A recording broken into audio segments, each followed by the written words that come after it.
So second question. So the rate of a reaction increases with increase of a temperature because बोला गया है जो rate of reaction है वो बढ़ता है जब टेम्परेचर आप इंक्रीज करते हो। क्यों बढ़ता है उसका रीज़न हमें फाइंड आउट करना है। आपको चार ऑप्शन दिए गए हैं। पहला, the activation energy of the reactant molecule decreases. दूसरा, kinetic energy of a product molecules increases. C, the fraction of a reacting molecules possesses an energy equal to the activation energy or more increases. Third is the collision between the molecules decrease. So इसका जो answer है वो सी है।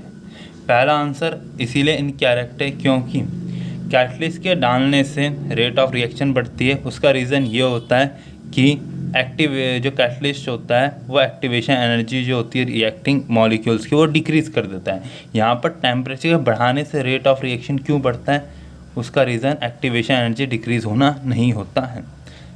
ठीक है। D क्यों गलत है? डी इसलिए गलत है क्योंकि कोलिजन थ्योरी बोलती है जब मॉलिक्यूल्स के बीच में इफ़ेक्टिव कोलिजन होता है तब प्रोडक्ट बनता है। अब जितना ज़्यादा कम समय में ज़्यादा इफ़ेक्टिव कोलिजन होंगे उतना ज़्यादा आपका रेट ऑफ रिएक्शन होगा। सो यहाँ बोला है the collision between the molecule decrease. जब मॉलिक्यूल्स के बीच का जो कोलिजन डिक्रीज होगा तो उसमें होने वाला इफ़ेक्टिव कोलिजन भी कम होगा, और जब इफ़ेक्टिव कोलिजन भी कम होगा तो कम समय में कम प्रोडक्ट फॉर्म होगा, और एक पर्टिकुलर टाइम पीरियड में जब प्रोडक्ट कम फॉर्म होगा सो रेट ऑफ रिएक्शन भी डिक्रीज़ होगी। सो यहाँ तो इंक्रीज़ पूछा गया क्वेश्चन में, रेट ऑफ रिएक्शन इंक्रीज़ होता है, इसलिए ये भी सही नहीं है, इसका ये भी नहीं है। अब बी क्यों नहीं सही है?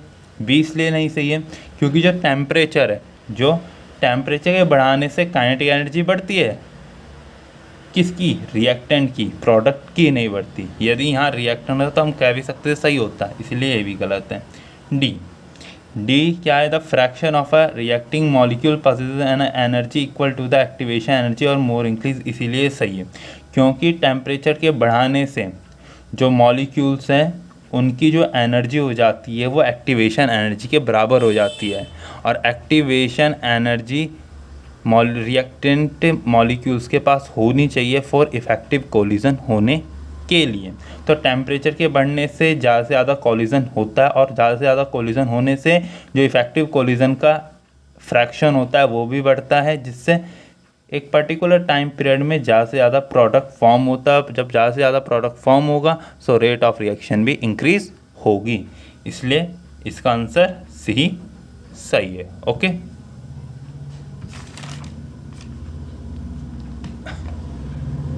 सो ये है क्वेश्चन हमारा। थर्ड क्वेश्चन है, क्या बोला गया है? द फर्स्ट ऑर्डर रिएक्शन ए से बन रहा है 2Bg, मतलब गैस फॉर्म में, और सी बन रहा है। So rate constant in the term of initial pressure P0 and pressure at a time t is Pt। बोला गया है कि आपको एक रिएक्शन गिवन है, आपको एक क्या दी गई है? एक रिएक्शन गिवन दी गई है। ए जी से आपका बन रहा है 2Bg प्लस सी जी बन रहा है। ओके। अब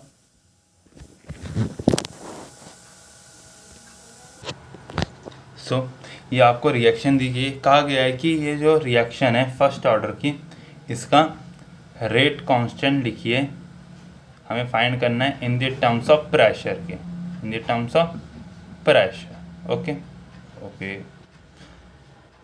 आपको पता है जब आपके रिएक्टेंट प्रोडक्ट गैसेस फॉर्म में होते हैं, जब आपका रिएक्टेंट गैसेस फॉर्म में होता है तो आप इसे प्रेशर की फॉर्म में डील करते हो, कंसंट्रेशन की फॉर्म ना करके हम प्रेशर की फॉर्म में से डील करना पसंद करते हैं। सो जनरली हम आपको पता है कि जो के का फार्मूला होता है, फर्स्ट ऑर्डर का जो रेट कांस्टेंट निकालने का फार्मूला होता है वो होता है 2.303 लिखो अपॉन टी, लॉग का बेस 10 होता है, ये हो गया P0। ये किसका P0 है? रिएक्टेंट का इनिशियल कंडीशन। जब रिएक्टेंट आपका इनिशियल कंडीशन में था तब कंटेनर में वो गैस कितना प्रेशर अप्लाई कर रही थी, दैट्स अ P0। और ये PT क्या है? आफ्टर T टाइम बाद, इतने टाइम के बाद अब उस कंटेनर में ए भी होगा, बी भी होगा, सी भी होगा, बट ए कितना प्रेशर कितना कंट्रीब्यूट कर रहा है उस समय टोटल प्रेशर में, that's a P T. Okay, ये आपको पता है।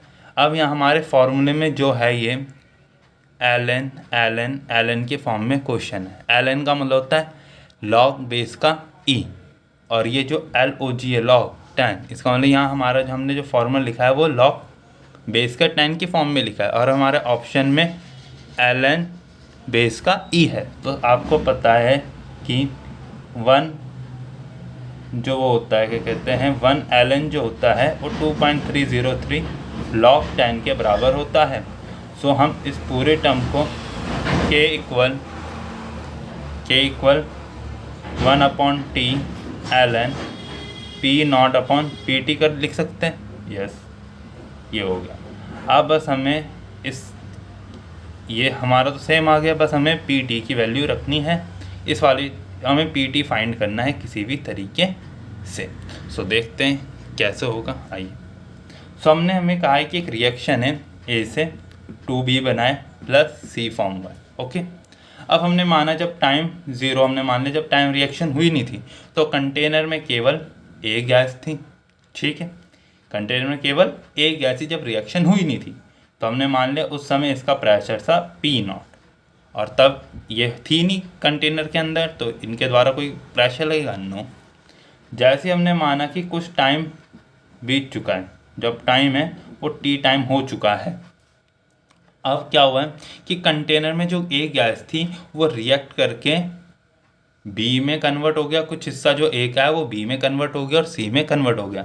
मतलब जो कंटेनर है आपका उसमें ए भी है, बी भी है और सी भी है, बट पहले की इनिशियल कंडीशन के कंपेयर में देखें तो ए के मॉलिक्यूल्स घट गए होंगे और बी और सी के मॉलिक्यूल्स बढ़ गए होंगे।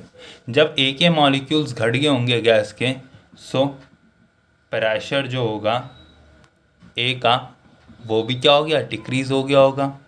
सो हम ऐसे लिखेंगे, इनिशियल पहले उसका ज़्यादा था जब रिएक्शन हुई नहीं थी, जैसे रिएक्शन को हुए टी टाइम हुआ तो उसका प्रेशर कुछ घट गया, तो हमने मान लिया अब कितना है ये, जो पी टी होगा वो बराबर होगा पी नॉट माइनस एक्स के। इतनी बात समझ में आई? ठीक है, और ये इसका कोफिशिएंट है कुछ नहीं है तो हमने x लिया, 1 है मतलब तो हमने x लिया। यहाँ x आएगा पर कितना कोफिशिएंट है 2, तो ये 2 आया। ये कितना है, इसके आगे एक ही कोफिशिएंट तो x आया। ठीक है, इतनी बात समझ में आई? ओके, कोई डाउट?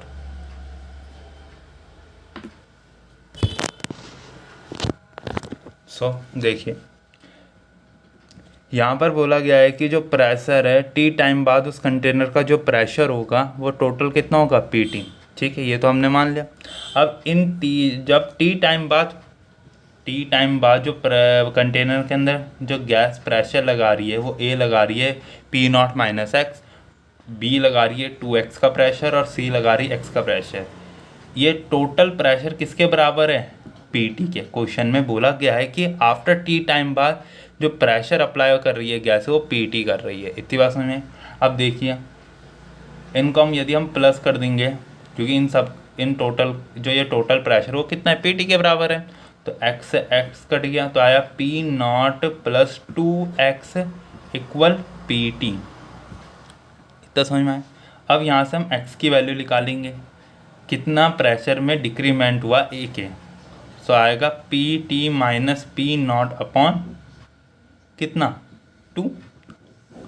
ये आपके x की वैल्यू आ गई। ठीक है, अब इस x की वैल्यू आप पुट करोगे ए के प्रेशर में टी टाइम बाद, जो ए का जो प्रेशर है आफ्टर टी टाइम बाद वो कितना है, पी नॉट माइनस एक्स, और x की वैल्यू आपको अभी हमने निकाल के दिखाई है, कितनी आती है, पी टी माइनस से प्लस हो जाएगा पी नॉट अपॉन 2। ठीक है, अब हम एलसीएम लेंगे इसको थोड़ा, तो 2p not minus p T plus P naught upon 2 आ गया, 1 मिनट। सो आ गए। सो अब क्या होगा, पी नॉट और 2 पी नॉट 3 पी नॉट हो जाएंगे plus P T upon T आ जाएगा। ये आपका क्या आ गया, पी बड़ा P T after T time. ठीक है, ये आ गया आपका। अब इसकी वैल्यू आप कहाँ पुट अप करोगे, इस वाले फॉर्मूले में। क्या है, के ही निकालना था ना, k is equals to half 1 upon t l n p naught upon p बड़ा टी। जो टी टाइम बाद जो ए का जो प्रेशर बचेगा उसको पी टी बोला गया है। ठीक है, रखिए तो क्या आएगा,